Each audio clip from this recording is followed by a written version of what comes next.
Assalamualaikum warahmatullahi wabarakatuh. Perkenalkan, saya Cindy Septiana, NPM 24220033.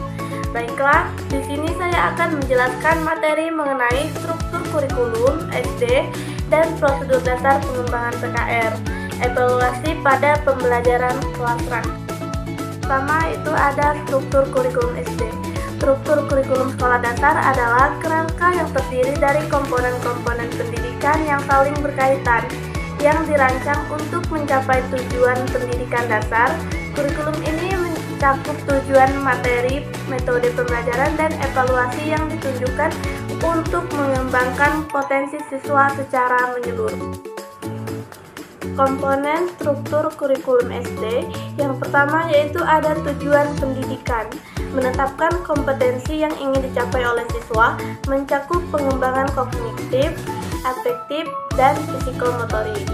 Yang kedua yaitu mata pelajaran, seperti mata pelajaran FAI, PKN, Bahasa Indonesia, Matematika, IPA, dan IPS. Metode pembelajaran, metode yang digunakan dapat bervariasi, berbasis proyek, dan pendekatan tematik. Evaluasi dilakukan untuk menilai pencapaian siswa melalui nilai formatif dan sumatif. Kompetensi dasar dan indikator.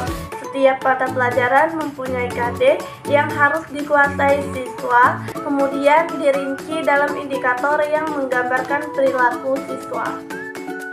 Prosedur dasar pengembangan pembelajaran kelas rangkap adalah langkah-langkah sistematis yang dilakukan untuk merancang kurikulum yang sesuai dengan kebutuhan siswa dan perkembangan masyarakat dengan tujuan agar pembelajaran menjadi relevan dan efektif. Langkah-langkah prosedur dasar PKR yang pertama yaitu ada analisis kebutuhan, melakukan analisis terhadap kebutuhan siswa dan konteks sosial budaya. Yang kedua yaitu ada perumusan tujuan. Berdasarkan analisis kebutuhan, tujuan pembelajaran dirumuskan dengan jelas dan spesifik, sehingga dapat diukur dan relevan dengan kondisi nyata siswa. Yang ketiga yaitu ada pengembangan materi.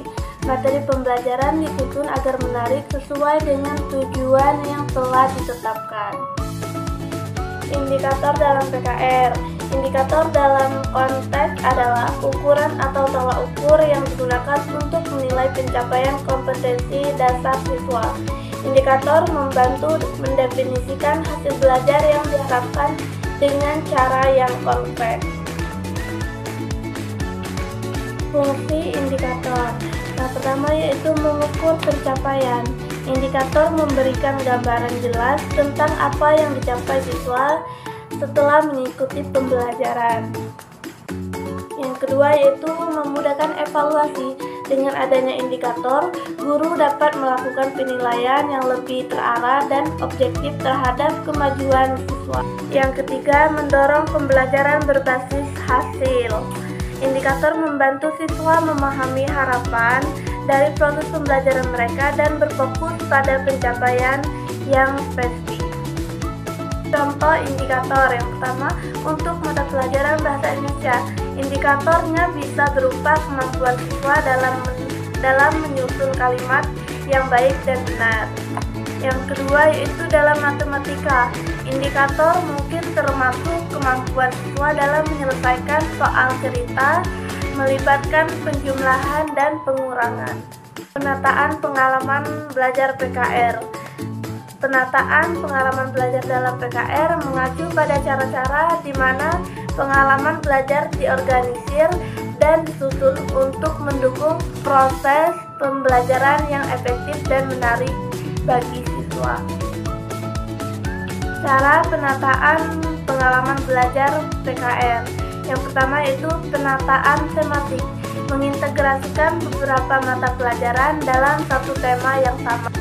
Kedua, kegiatan praktis, menggunakan metode belajar yang melibatkan aktivitas nyata seperti eksperimen, proyek, atau kegiatan lapangan. Ketiga itu pembelajaran kolaboratif, mendorong siswa untuk bekerja dalam kelompok dan mengembangkan keterampilan sosial serta komunikasi. Yang keempat, penyusunan rencana. Rencana pembelajaran harus mencakup pengaturan waktu, metode, dan materi yang digunakan. Evaluasi program PKR adalah proses sistematis untuk mengukur efektivitas, efisiensi, dan relevansi dari implementasi kurikulum di dalam kurikulum. Evaluasi ini untuk mengetahui sejauh mana kurikulum tersebut dapat mengidentifikasi era yang perlu perbaikan. Tujuan evaluasi: 1. Menilai pencapaian siswa, mengukur sejauh mana siswa mencapai kompetensi yang ditetapkan dalam kurikulum. Yang kedua, menilai kualitas pembelajaran, mengkaji efektivitas metode, strategi, dan alat evaluasi yang digunakan dalam proses pembelajaran. Yang ketiga yaitu memberikan umpan balik, memberikan informasi kepada guru, siswa, dan pemangku kepentingan tentang kelebihan dan kekurangan kurikulum yang ditetapkan. Jenis evaluasi. Yang pertama, evaluasi proses, menilai aktivitas belajar yang berlangsung termasuk interaksi antar guru dan siswa. Kedua, evaluasi hasil, mengukur hasil belajar siswa melalui penilaian formatif dan sumatif.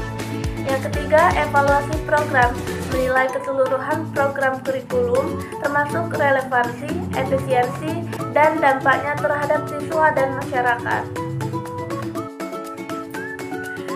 Kesimpulan: dapat disimpulkan bahwa kurikulum dan prosedur dasar pengembangan PKR dapat disesuaikan dengan kebutuhan siswa dan perkembangan zaman, sehingga dapat meningkatkan kualitas pendidikan secara keseluruhan. Dengan indikator dan penataan pengalaman belajar, menunjukkan kedua aspek ini sangat penting untuk mencapai tujuan pendidikan yang diinginkan, beserta evaluasi program PKR yang dapat membantu meningkatkan kualitas pendidikan. Baiklah, sekian penjelasan materi dari saya. Semoga bermanfaat untuk kita semua. Saya akhiri. Wassalamualaikum warahmatullahi wabarakatuh.